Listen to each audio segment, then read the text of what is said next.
welcome to Infodumpies. My name's Brianne. I'm autistic, I have ADHD, my pronouns are she, her, and I would say the silliest thing I've ever crocheted is a dice bag that looked like a boob with a nipple and everything. I gave that to one of my friends. Hi, I'm Violet. My pronouns are she, her. I have ADHD, and everyone needs to go sign my petition that I have to change the name of fiber arts into farts because it's much faster, it's more efficient, and it's probably better for the environment somehow. So today, you know what we're going to be talking about. Farts. But the listeners probably do also because they clicked on the episode. But we're going to talk about the history of crochet. Awesome, yeah. So I am deeply into fiber art stuff. I kind of go wherever my interest leads me, and I've been crocheting since I was a little kid. And I realized for all of the deep dives I do about scrap and mending techniques and different types of quilts from around the world and all of that, I didn't actually know the history of crochet, which I would say is my favorite of the fiber arts. And then I was surprised to learn that the experts don't know either. Which, it sounds like, well, what the fuck is this episode about? Nobody knows the history of crochet. I'm going to tell you what we do know. And I've developed my own theory about the history of crochet. Hell yeah. Which I would like to present. And she has a definitive proof of the origins of crochet, right? No, Okay. that I don't. Yeah, that I don't. Definitive But theories. Definitely have a theory. Definitively. That I'll say. Awesome, yeah. The real true theory on the origin of crochet. So, crochet is a form of needlework, which is the umbrella term for techniques that involve some sort of needle and fiber. Phlebotomy. I'm sure we've all heard of tatting, spraying, vatsum, nail binding, or nail binding. It's Norwegian, so if a very nice Norwegian wants to respectfully tell me how to say that word, that would be great. I've only ever seen it written down, and I've never said it out loud, but nail binding, Tunisian crochet, knotless netting, needle coiling, all needlework. Okay, so those are the Dr. Seuss names for all of those things, but what are the English names? Those are all different types and the words that you would use in English for them. Okay. But you're telling me Dr. Seuss didn't come up with, what was that, Nurgling? Nail binding? It looks like nail binding. And I believe the word means like pin or nail, and it's like a looped thing. There's a lot of early things that people assume were crocheted, and nail binding, or however you say it, sounds about right to me.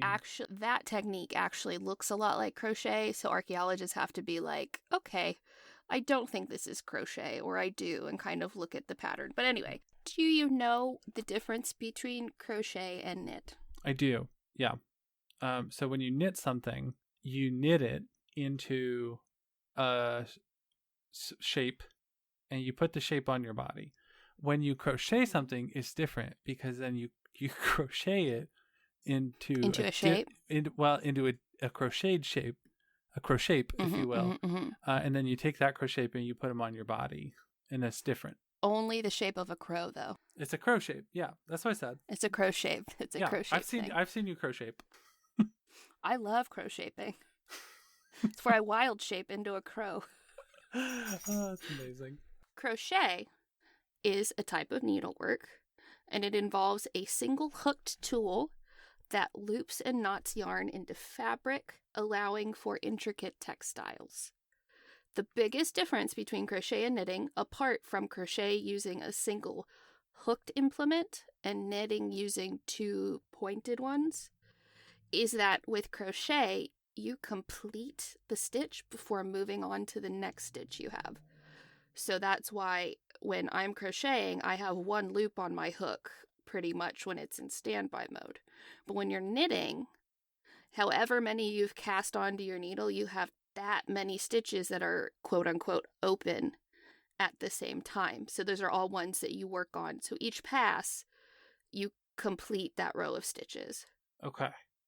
I think I follow. I'm not a fiber art girly, but... Yeah, it gets more complicated because there's like Tunisian crochet where you'll have a bunch of stitches on a very long crochet hook and it kind of looks like knitting, so that gets even deeper. But essentially, with a crochet hook, I start and complete one stitch at a time. Okay. That makes sense to me, because it's like doing it one step at a time. I feel like, is there any other way to do it? But by your description, yes, that would be knitting, it sounds like. Knitting, I think, is objectively harder. People can come fight me. Crochet is my favorite, but knitting is harder to me because you are working in a flat sheet and you have all those stitches you have to do at once. But with crochet, you're doing more loops and knots in one area. But the freedom of having one stitch, like finishing the stitch, means I can go shape and twist and do things so much easier, where you have to finesse and do more math with knitting, is what I feel like. So that's fair. That makes sense to me. Yeah. So the word crochet comes from the words okay, I don't speak French, let alone Middle French, but croc or croche, which is the Middle French word for hook. Okay. I took a few years of French. How's it spelled? C-R-O-C, and then the other one is C-R-O-C-H-E. But it's the first word is literally spelled like the shoe, Crocs. I suspect that the C may be silent, so it might just be croix. And then the C... I don't know. It's Middle French. All the rules could be different. It's true. The rules could be different. I don't know. Maybe it's couche ball. I don't know. Crochet patterns tend to be more intricate than knitting patterns, which doesn't mean that they're better. It just means they're more intricate because you have a single tool where you're having to create more stitches in a single location.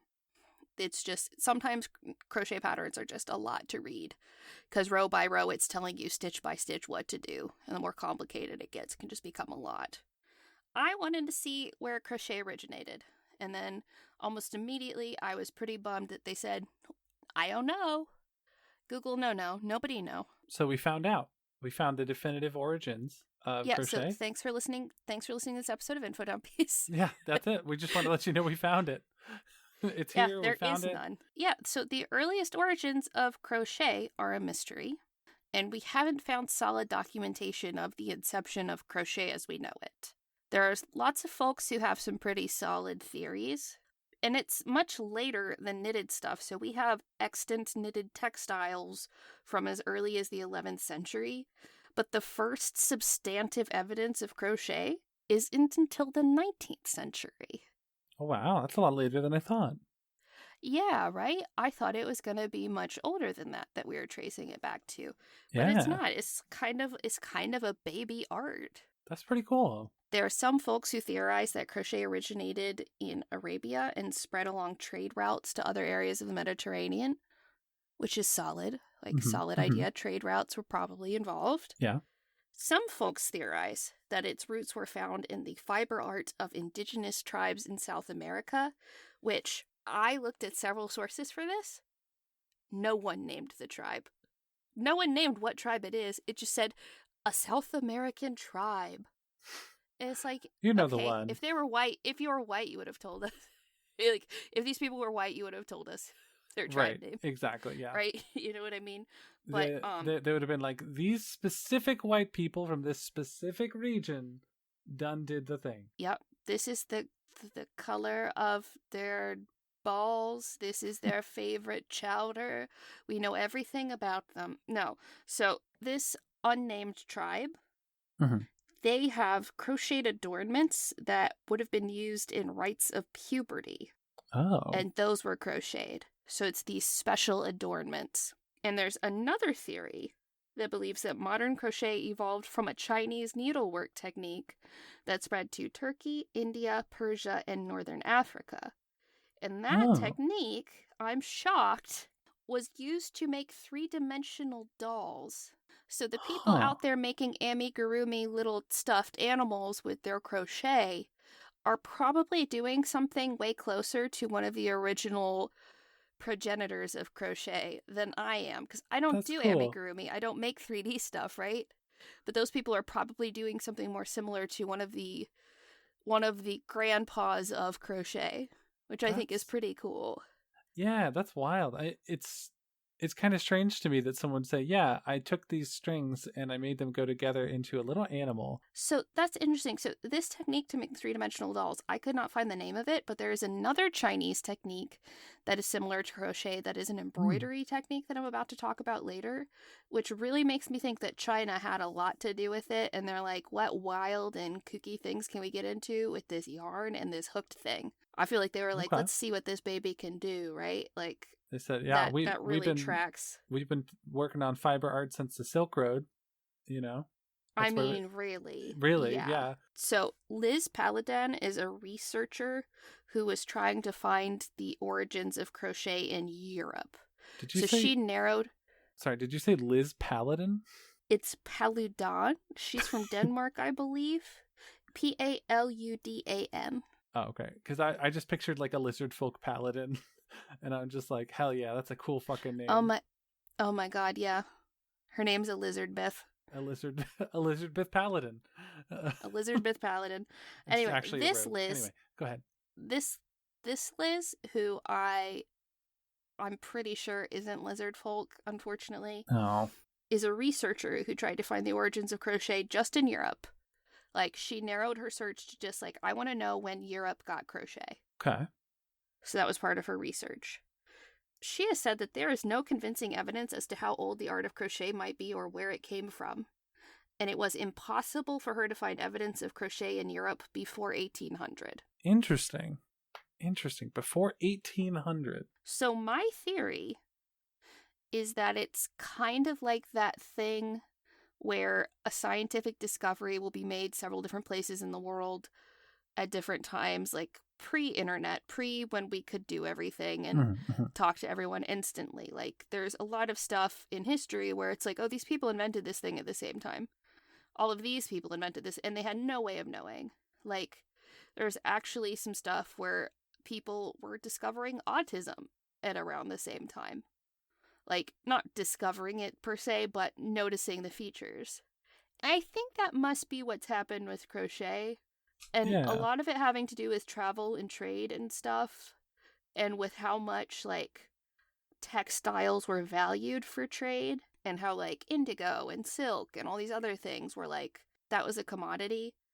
I really do feel that some sort of technology they achieved with fiber or spinning or making the actual yarn must have made it easier for them to even contemplate that. You know what I mean? Yeah. Like, I feel like there's something that happened right before these cultures did that made it easier for them in particular. Yeah, and like I'm just totally like spitballing. I feel like once you get out of the Bronze Age, right, you start getting into things are less utilitarian. We've got more aesthetically minded things that are also, you know, generally will have a utilitarian purpose, but they are aesthetically pleasing as well. Like those adornments for the rites of puberty. Exactly, yeah. And so then that's when you start getting people saying, all right, we're not just going to cover everything in hides and skins. Hey, you know, Iron Age friend, I figured out that if we take this string that we've been making and we do it in this weird way with this funny hooked stick, you can make like a chain, and then you can make that chain into like a sheet, and then you start making little figures.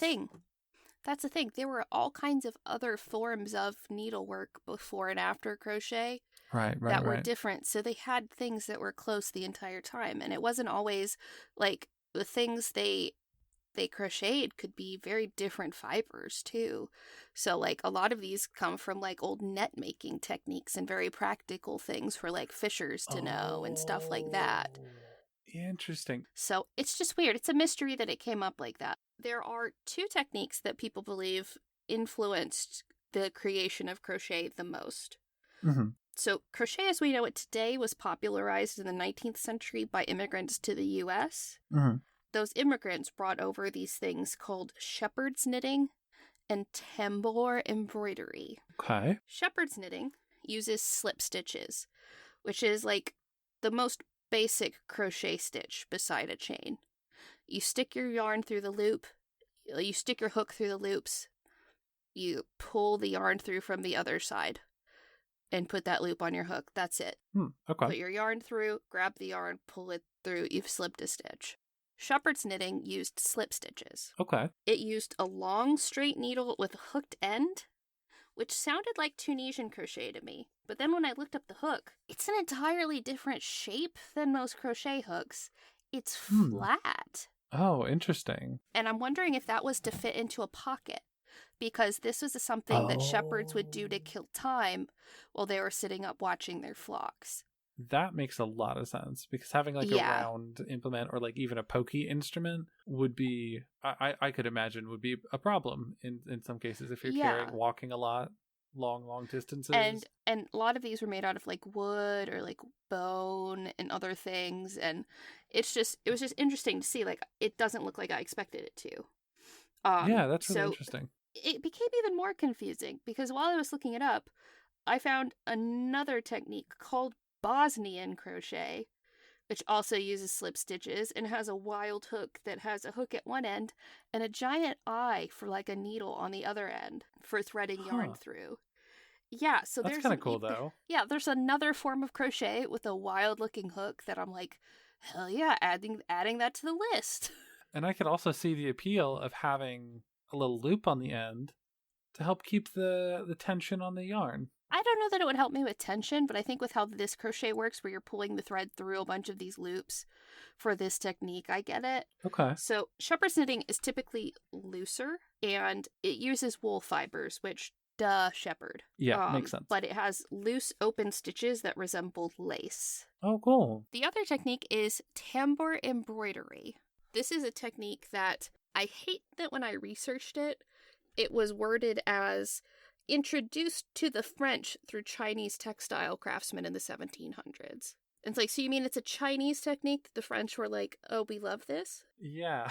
It's like, but it was like just introduced from the to French the French perspective. Yeah, so I couldn't find anything we were that given wasn't this by the Chinese.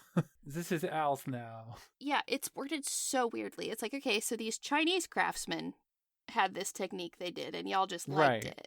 Like, there's plenty of stuff from other countries that I like, but it doesn't turn into my thing. We call that plagiarism. Yeah, we call that appropriation. Cultural appropriation. So this is a precursor to crochet that is actually not creating a fabric. It's a method that uses thread to make a design on fabric, but it's a method that uses the same tools and motions as crochet.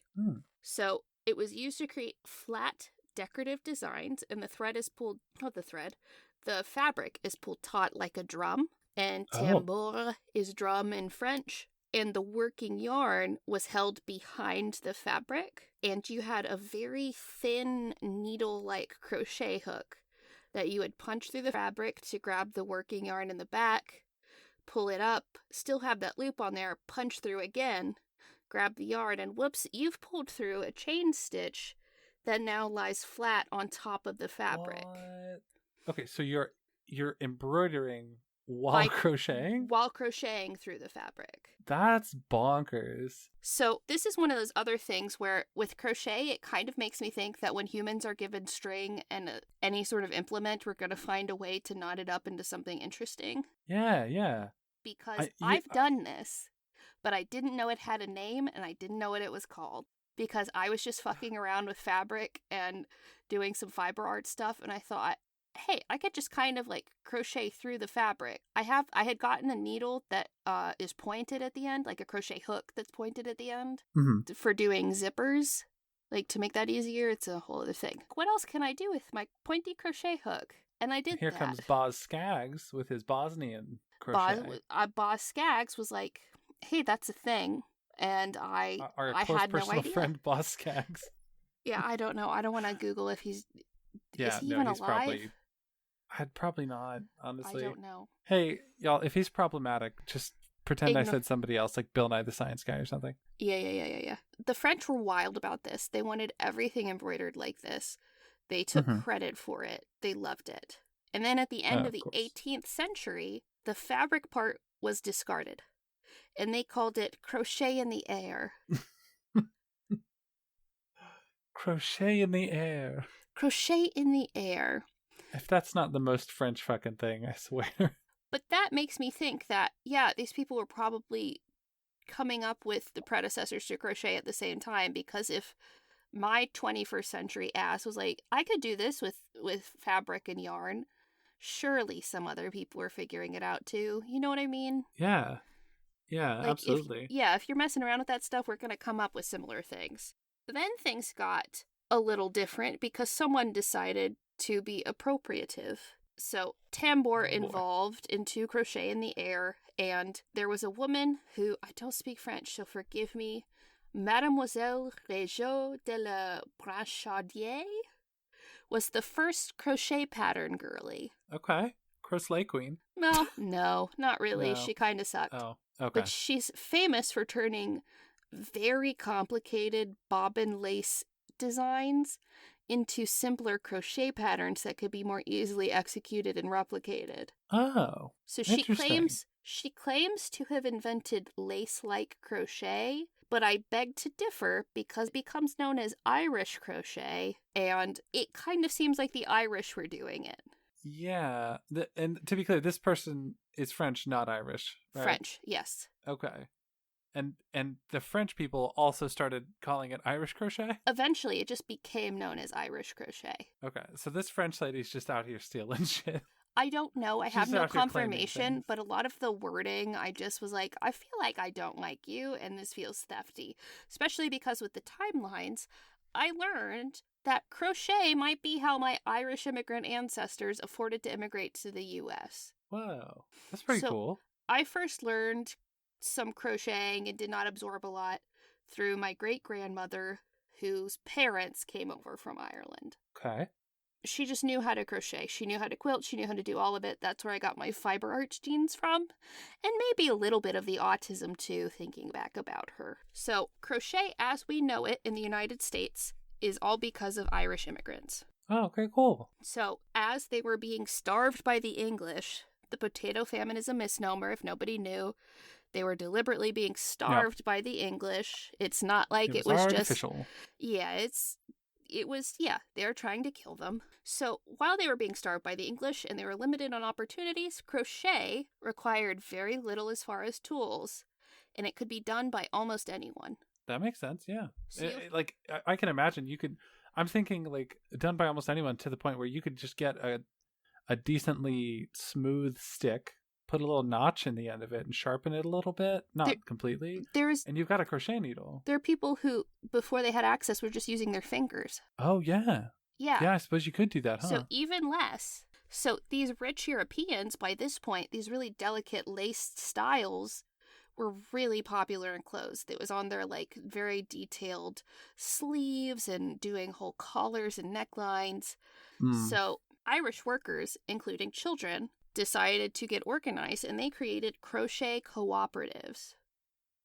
Oh, cool. So teachers were sent all over Ireland to teach the skill to people, so they would have a skill to make stuff and sell stuff and help support their families. That's so cool. These schools were set up. It wasn't divided by age or gender at all. Everyone got to learn how to crochet if they wanted to here. It was very popular amongst most people because, again, it was something very easy.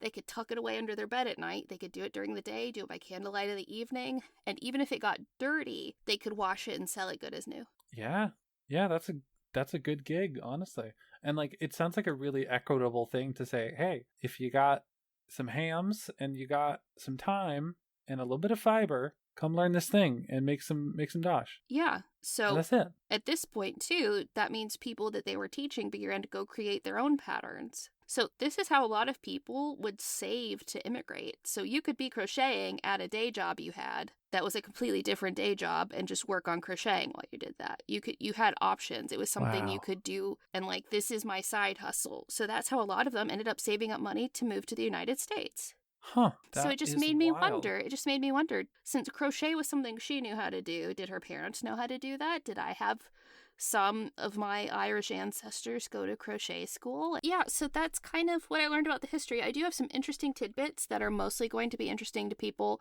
who crochet, but I would be remiss not to. That's why they're at the end, because it's like, if you don't crochet, this won't be so interesting for you. So, hey, crocheters, here's some interesting historical tidbits about crochet. So, and if you don't crochet, we do have a special guest, Boz Skaggs, coming up. No, just kidding. In a German publication from 1847, it was suggested that someone should keep the same tension or an even texture would not be achieved, which a lizard myth paladin believes was a suggestion made at a time when it seems like different size crochet hooks weren't an option, and you had to manually adjust for the gauge on your own by the tension you kept in the size loops you're making. Oh my goodness. I can't imagine. I can't even imagine. I can't imagine. So, like, imagine starting something, setting it down, going and doing something else, coming back a day later and say, all right, I need to remember the tension that I used and on this crochet. Tension is hard enough to get down when you're first learning how to crochet and you have different size hooks, because tension is important, but like not that important when you don't have the right size hooks.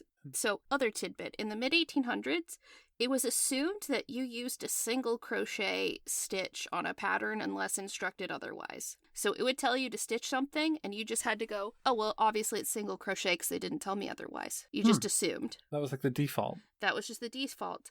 And those single crochet stitches were only worked into the back loop. So instead of going through both loops of the crochet, they're like, just go through the back one. So today when you crochet, you will get instructed sometimes to do this on the back loop only. So when I'm making a ribbing for a sweater, part of the reason I get the dips of a ribbing is because I'm working back loop and flipping it over. So I'm flipping which side I'm working into. But this is just like anytime you do single crochet, just the back loop, which is a weird instruction. Yeah. And then possibly the wildest one that, if this were the truth today, I would never crochet, was that until the 20th century, you would be instructed to break off your yarn at the end of each row. What?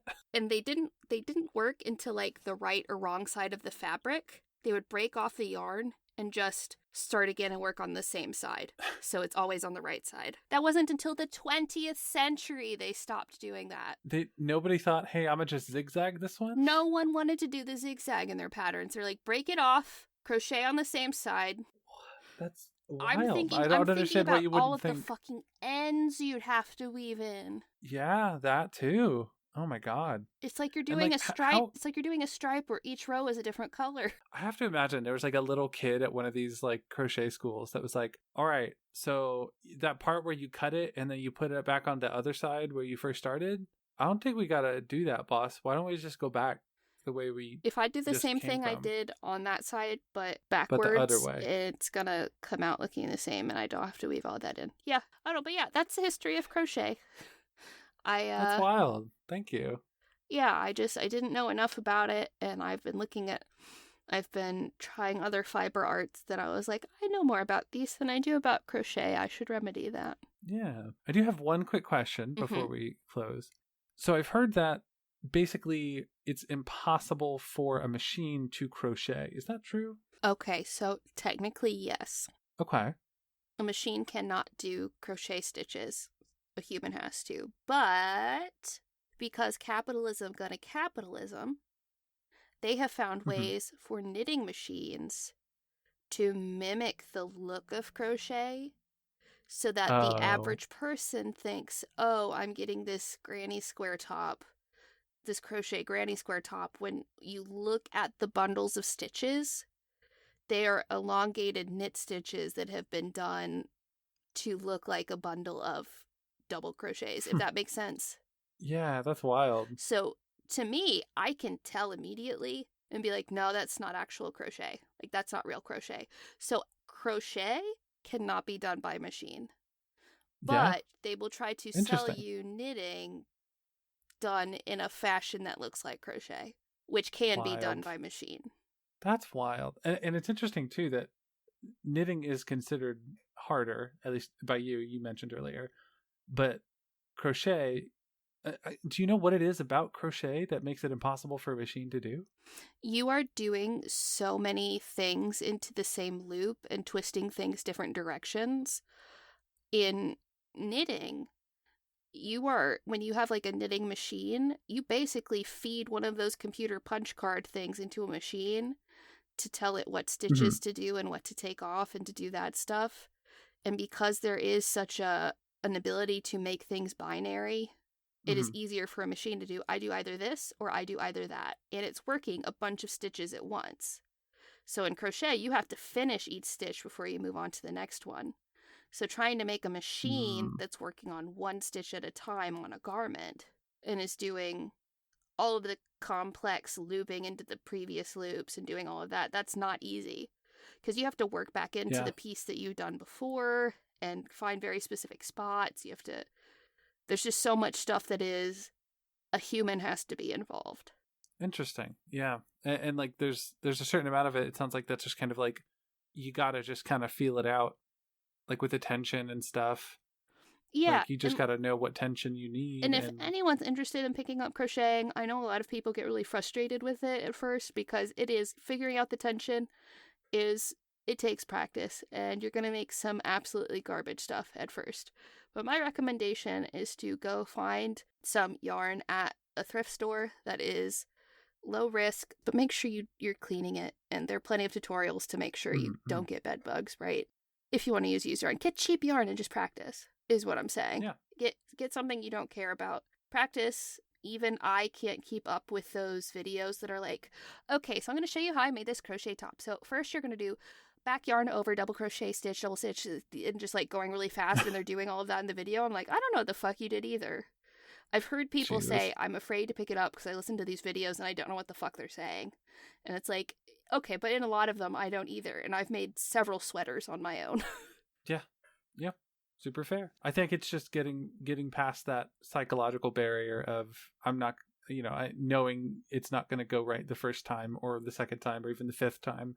But eventually you're going to get there. And I think that's true of a lot of hobbies, especially crochet. And the beautiful thing about crochet is that if you fuck up, you just get to, and they call it frogging the yarn, which you'll appreciate is it's the name for in knit or crochet when you have to just pull the yarn and undo everything you've done because you fucked up or something's messed up. It's called frogging. Just frogging it. It's called frogging because you're just going rip it, rip it, rip it, rip it, rip it, rip it, rip it, rip it, rip it. Oh, that's funny. It's like very cute etymology for frogging, so I like that term. That's really good. But yeah, if you mess up in crochet, go frog mode and just start again. Yeah, I love that. Awesome. Well, thank you very much for teaching us about crochet and where it absolutely 100% definitely comes from. Definitely comes from my solid theory. I said it on a podcast before anyone else probably did, so that means it's true. It's gotta be true. It's gotta be true. I said it on a podcast. No one's allowed to lie on these. Brianne has single-handedly discovered the origin of crochet, the true origin of crochet. It popped and that is it popped out of an egg with Ivan Ooze in the Mighty Morphin Power Rangers movie. Of course. You just didn't see it. It was out of frame. Yeah. Yeah. When he goes, or when Rita Repulsa goes, after 10,000 years, I'm free. You know what she was doing for 10,000 years? Crocheting. Of course. Yeah, of course. Like, obviously. Like.